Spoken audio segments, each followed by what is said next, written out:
Most people who want to break into investment banking consider Goldman to be the most prestigious bank on Wall Street. It's no wonder they have over 200,000 applicants each year and just a 1.5% acceptance rate. If you want to break into investment banking, then no doubt Goldman Sachs is probably the dream firm at the top of your list.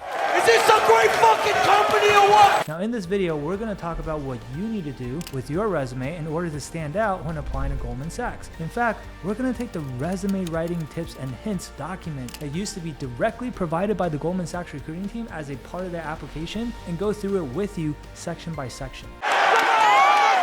I first came across this document 6 years ago, but I recently looked around and I don't see it on their website anymore. Luckily for you, I've saved a copy of this document, so I'm still able to share it with you today.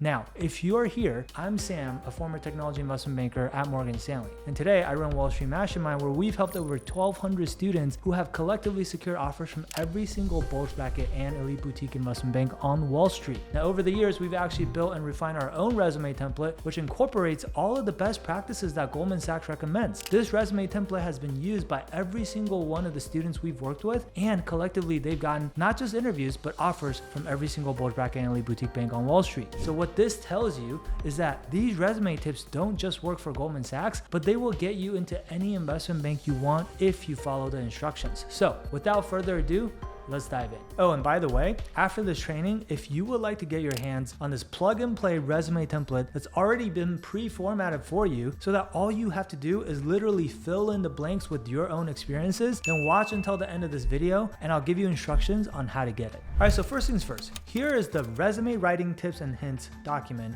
from Goldman Sachs. As you can see, it starts out with your resume/CV is a key part of your Goldman Sachs application. Therefore, it's very important to build a successful resume/CV that is well written, clear, and concise. Based on our experience reviewing numerous applications, we have outlined some resume/CV best practices and winning strategies below. This document is broken out into 6 different sections: format, personal details, education details, employment history/work experience, personal development/skills, and before you submit. So let's go through each one. First, let's talk about the format of your resume. Goldman says the information on your resume/CV should be as readable and aesthetically pleasing as possible with a measured balance between text and space. So if you look at the resume template we typically use here at Wall Street Mastermind, you'll notice that we use a font called Garamond, which I personally find to be a lot more aesthetically pleasing than something boring like Times New Roman or Arial. As for the measured balance between text and space, what you want to make sure is to minimize the amount of white space on the page, because if you have too much white space, then the first impression that you will give off is that you haven't done that much. And top investment banks like Goldman Sachs get upwards of hundreds of thousands of applicants each year. So they spend very little time, as in no more than 30 seconds usually, scanning each resume. This is why first impression is especially important. The only white space that we want to have, for the most part, is the spacer rows in between each section. Those are still important to have to make sure that the resume is easy to read and everything is not jumbled together like a wall of text. Okay, next, Goldman says the standard length of a resume/CV for a graduate application is 1 page. Everything included in your resume/CV should add value. This is pretty self-explanatory, but a lot of people make the mistake of having a resume that has multiple pages. Especially if you're applying for an entry-level position, you need to make sure that your resume stays within 1 page, or else it's automatically going into the trash can. Next, think about the points you consider particularly important. Block capitals, different size fonts, and bold or italic type can help to direct a reviewer's focus. Use with moderation and be consistent in your formatting. So the way we like to do this is we bold things like section headers, school name, GPA, company names, the names of any clubs or organizations you're involved with, and things of that nature. We italicize your role and position title, and then we keep mostly everything else regular font. We also try to use the same font size throughout the entire resume, aside from the first and last name at the very top. Being consistent with your formatting makes it easier for the banker or recruiter who's reviewing your resume to quickly skim for the information that they're looking for. Okay, next, avoid lengthy paragraphs. Bullet points can be used to condense a list of details. The key point here is to make sure that the length of your bullet points are mostly just one full line. If you really need it to be longer, you can extend it to be 2 full lines. Now, if you have to use more than 2 full lines, your bullet point is too long and most likely becoming a run-on sentence. So at that point, you should consider breaking it up into multiple bullet points instead. And notice I said either 1 full line or 2 full lines. You do not want to have any bullets that don't extend all the way to the end of the page, because that creates wasted white space on the resume. Okay, next, let's talk about the personal details section. This one is honestly common sense, so we're not going to spend too much time on it, but Goldman says include your name, address, at least 1 email address, a home telephone number, and a mobile telephone number. Be sure that all of your contact details are correct and up to date. Ensure that your email address projects a professional image of yourself. I think the only one worth commenting on is the last one, which is to make sure you don't use an email address that shows too much personality here. In fact, the more boring it is, the better. I'd recommend some combination of your first and last name plus maybe some numbers if needed, because maybe your first and last name is already taken, but keep it clean and professional and you'll be just fine. Okay, next, let's talk about the education details section. Goldman says, list your educational details in reverse order, with your most recent experiences first, back to your secondary level education. So we've actually found that for most people, including just your university and or master's degree here, is fine, okay? Nobody really cares where you went to high school. So you might as well save the space on your resume for some other experience that's going to add more value to your profile. And the only exception to this would be if you went to a very famous high school that perhaps has a lot of alumni on Wall Street. If that's the case, there might be some benefit on the networking side to show your high school. Okay, next. Goldman says, integrate your education, institutions, and qualifications into one section. So, as you'll see, under the education section, in addition to listing your school, major, GPA, and potentially your SAT or ACT score if they're good, we also include 2 more items that could potentially boost your qualifications. 1, a relevant coursework line where you can list out all the relevant classes you've taken in school, and 2, a honors and awards line where you can list out any awards you've won. Now, if you list out the awards, it's always best practice to include some details on how selective or difficult it was to get that award. For example, if you were chosen as one of 5 winners out of 100,000 contestants, that's a lot more impressive than if there were 200 winners for the award out of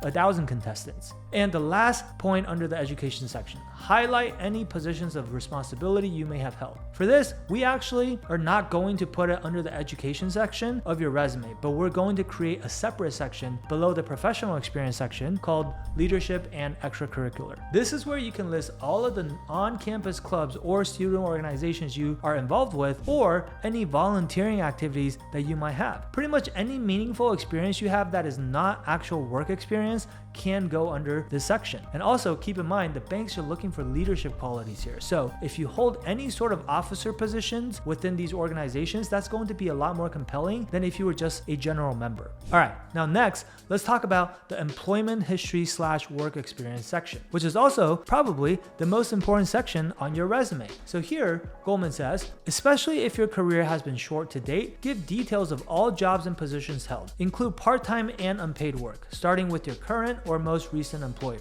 as well as work experience should not be limited to paid employment. Include any volunteer work, positions of responsibility within societies. Basically, you need to add enough experiences onto your resume to fill up the entire page. This is important because sometimes we see students with a resume that's only half filled or 2/3 filled. And to our point earlier, that is way too much white space. So what I would recommend doing is writing down every single experience that you've ever had, whether that's a work experience that's paid or unpaid, or any other type of activities that you've ever participated in, okay? This could be school clubs or organizations, sports teams you've been a part of, volunteering activities, or just anything else you spend a significant amount of time doing. Then once you have the list, Goldman says this section can be used by reviewers to target your resume / CV for particular positions at Goldman Sachs. Use the experiences that you do have to talk about any relevant or transferable skills. So what we're going to do is go through the list of experiences you've written down and stack rank everything based on 2 criteria. 1, from most impressive to least impressive, and 2, from most relevant to finance or investment banking to least relevant. And then once you have your rankings, start from the top of your list and move those experiences over to your resume. And keep doing this until you filled up the entire page. And then everything else that's left on your list doesn't make the cut